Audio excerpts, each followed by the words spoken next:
2 weeks ago, I've got 3 hives, and I got into them, and I had lots of nearly fully capped frames. Certainly they were capped on one side, and I thought I'll leave them for a couple of weeks, and then I got greedy, I think, and I went in last weekend, and all the honey had gone.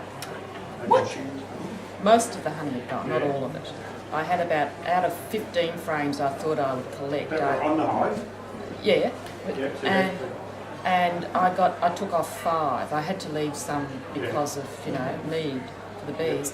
So what I'm wondering was, did the bees eat the honey, or was I robbed by a robber? Swarmed, I reckon. Probably has swarmed. No, now the bees are still in the box, Yeah, but the honey's gone. the honey's gone. Was there any cracks in the box? You got leaking No, hives, or no. the bees could have robbed it out? Because sometimes, if you got other hives around you, or is that just a No, one I've got hive? 3 hives in a row in the Yeah. backyard. Possibly it could have caused robbing if it disappeared very quickly through taking the honey off.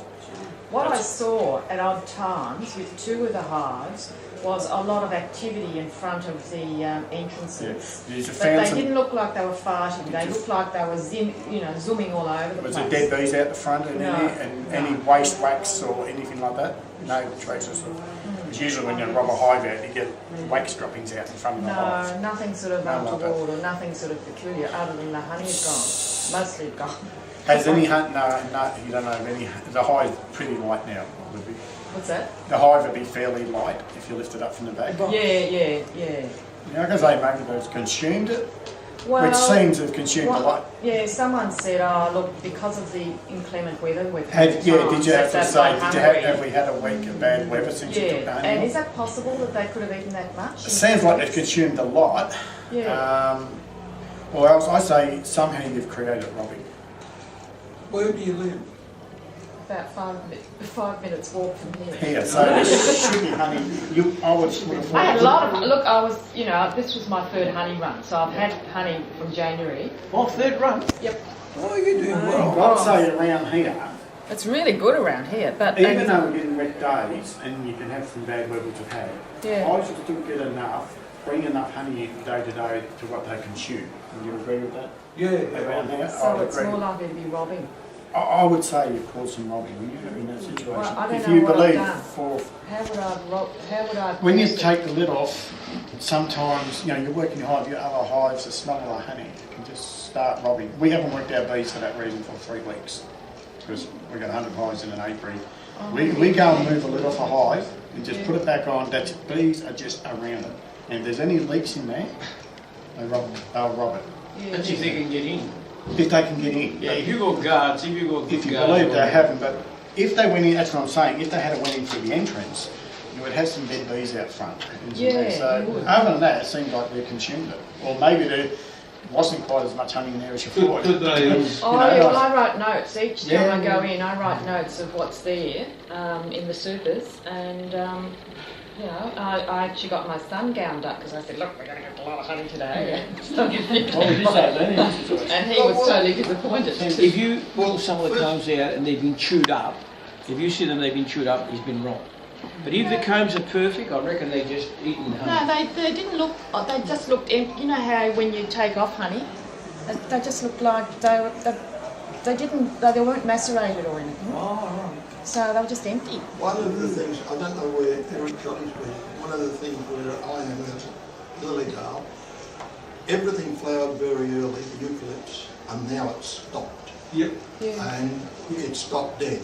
And the bees are, as Eric said, if I open a honey house door, they're in, they're hanging around the windows, they're looking everywhere.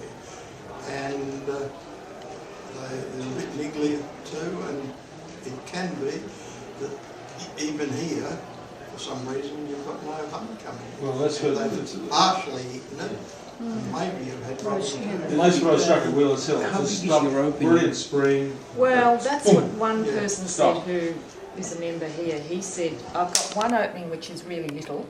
I've got slats either side of the, and 2 openings which are the length of the, the normal opening size. The one that you reckon it could have been robbed, how big is the opening? Give me an idea of that one. Hang on. Sorry, I'll turn this round.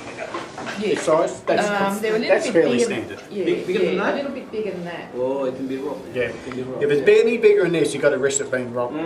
Yeah, well, Yeah. two of them are sort of a bit bigger than They're that. nearly and one full of them entrance is smaller than that. Yeah. You don't need any bigger than that, Yeah. which is, good saying.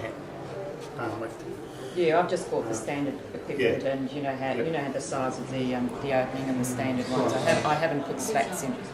Put a bit of foam rubber in it and small them down. Yeah. Well, it's taught me a lesson.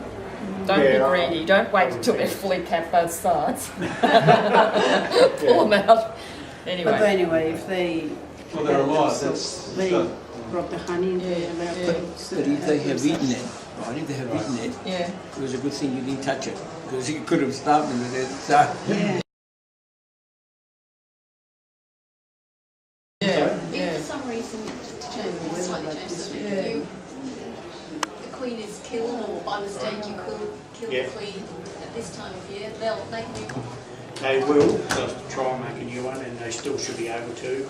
It's still not too late. They still good, and it should make. it still drones around. Still drones around. Yeah. Leave it there around. It's just a matter of luck that they produce a queen, it flies out, mates, and comes back. That's the main thing. That's the risk there.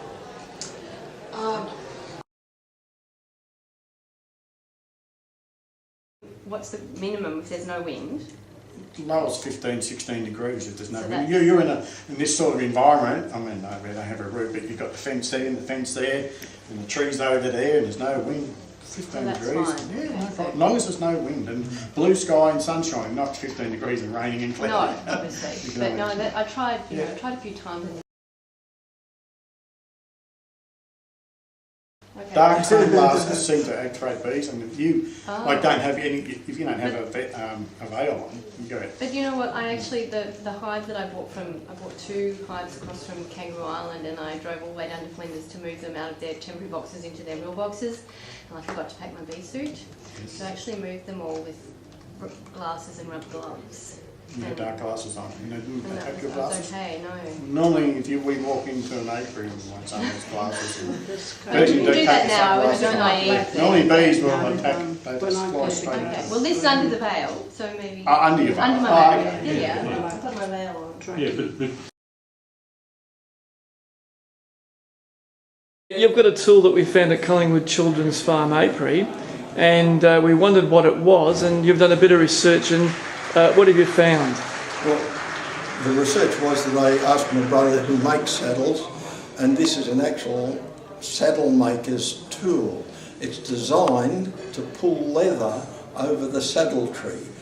This hammer part rests against the tree, the pinches pinch the leather, and then it allows that to be pulled over the tree, the leather to be pulled over the saddle tree, which of course is made out of wood or nowadays plastic.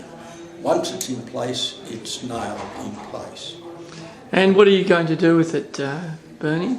Well, it's of no use to us as beekeepers. We'll pass it on to the children's farm and they can do with it what they feel. But I think it should be part in some collection of tools that are used on a farm and to demonstrate how these things are used. And is it still used today by a saddler? Exactly the same. Exactly the same. Yes, the pattern hasn't changed. I'm very happy to see a skep here tonight. I love skeps, absolutely love them. It really makes you understand how bees work, how they want to work. And you might be... No, by all means. Okay. Now, a lot of people seem to be thinking that the antennas is down the bottom. And normally in the skep, the antennas is up there, about 2/3 of the way up. You know why? because there's no where they come from. No, you know why But there they're is at where the top? they come from, the snow. So if you had down the These- bottom, it'd be blocked up with snow. Bees are very efficient when it comes to preserving heat and conserving energy to work. To build it up the top, they start building the brood nest up the top and the honey down below.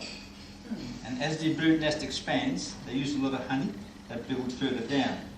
And when they run out of room, the beekeepers, they quite often put a rim underneath it to give them more room. And I've heard some old people say in my younger days that if they run out of room again, they even dig a hole in the ground underneath But usually they sit them on boards and have a roof over the top to protect them from the weather. If you put them out in orchards for pollination jobs, they usually give them a little bit of waterproof material over the top so it doesn't run in. Yeah, but absolutely love working with them. They absolutely really make you understand how bees work. And like Gary was saying there before, heat rises and cold air goes down. And yeah, that's just my bit on the skep. And when it comes to taking out the honey, it's quite another experience. I'd love to bring some pictures over one day and show you how they used to do that. How would you? How do you? They do. What they do, they take the full skep, put it upside down, and then put another empty skep on top, close the entrance of course, and then they sit there. And after 5-10 minutes, the bees go up. And they go in the empty skep, and there'll be hardly any, and you hear them, and you take the skep off, and you look for the queen, put her in the cage, and there's hardly any bees left in the honey at all. What about the brood? What about the brood? The brood, if it's a good honey flow, there'll be hardly any brood. And if a good honey flow, there'll be hardly any brood left. And you cut it out with a special knife, and then you use on the next one or whatever. That's how they do it.